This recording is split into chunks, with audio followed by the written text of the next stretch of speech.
Bruce Beck from NBC New York. Steve, can you talk about the total effort in that first quarter and how maybe Blake's follow-up jam set the tone for the whole game, but how you came out of the gate tonight?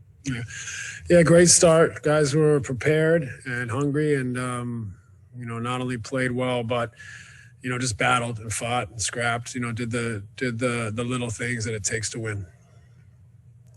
Greg Logan with Newsday.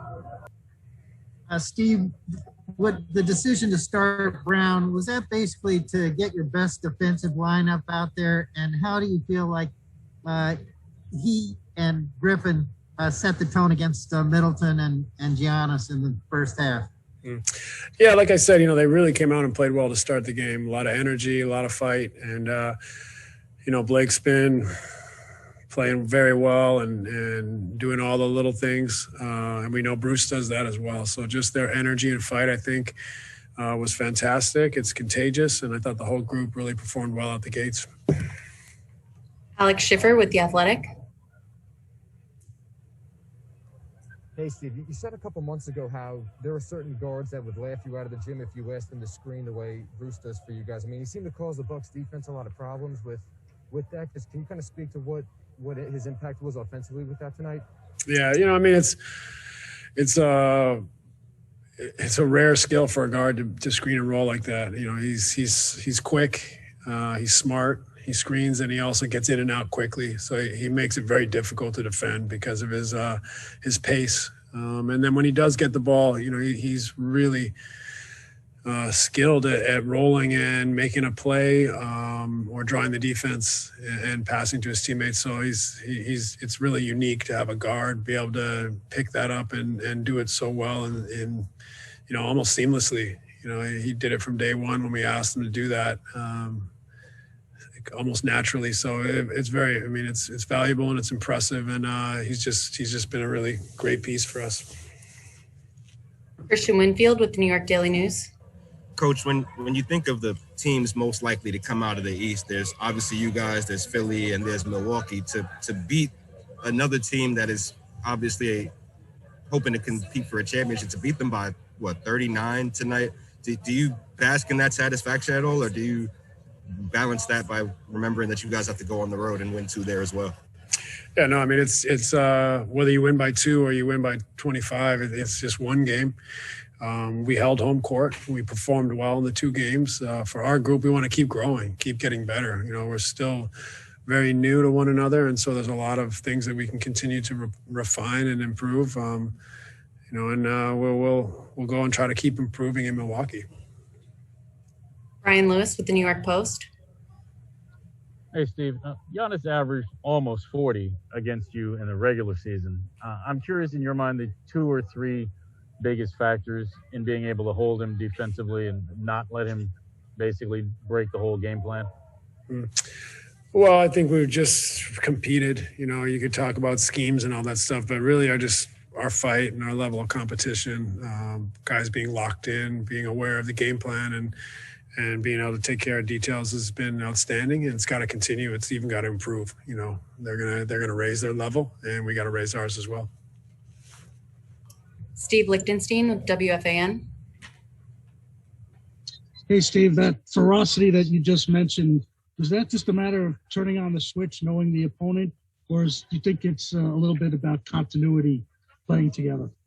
I think a bit of both. I think we recognize that they're a very good team, and we have to bring everything we have. And then I think continuity and confidence is growing. So I think we're more aware of what we're trying to accomplish in more scenarios, and that's helping us, feel free to really go for it, play hard, compete, be willing and okay to make mistakes, but try to do the right things at both ends. Mike Vaccaro with the New York Post.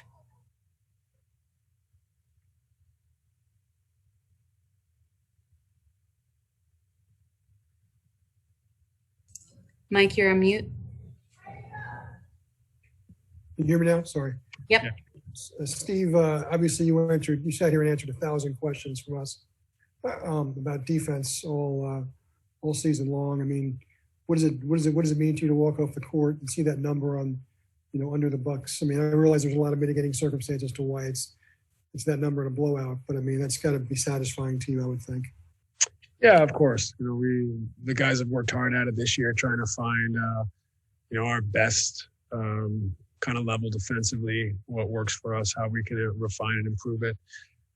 Tonight was exceptional, but our defense has been pretty solid throughout the playoffs. So it's something, though, that we're proud of, but we got to always feel like underdogs down there and play with that heart and connectivity to do everything we can to kind of overcome some of the disadvantages we have in size and whatnot. So great effort tonight. We're growing. We're improving at that end of the floor, and it's important for us to continue to feel the need for growth down there.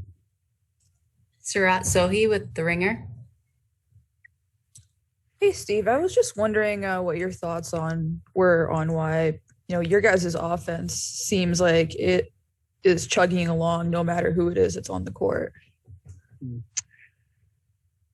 Yeah, well, it's, I don't want to overstate why that's happening right now, but I think we've just tried to preach a philosophy. We have our sets, we have our actions, but really more than anything, try to preach a way of playing, and that is to make quick decisions, move the ball, space the floor, play off one another in an intelligent way, and just I think the cohesion and feel for one another's grown. I think we understand the way, or increasingly understanding the way that different lineups need to play with one another, and trying to be as philosophical in our approach as much as anything, rather than being too scripted. And so they've grown into that. And I think that right now you're seeing a team that's just starting to find that cohesion no matter who's on the floor.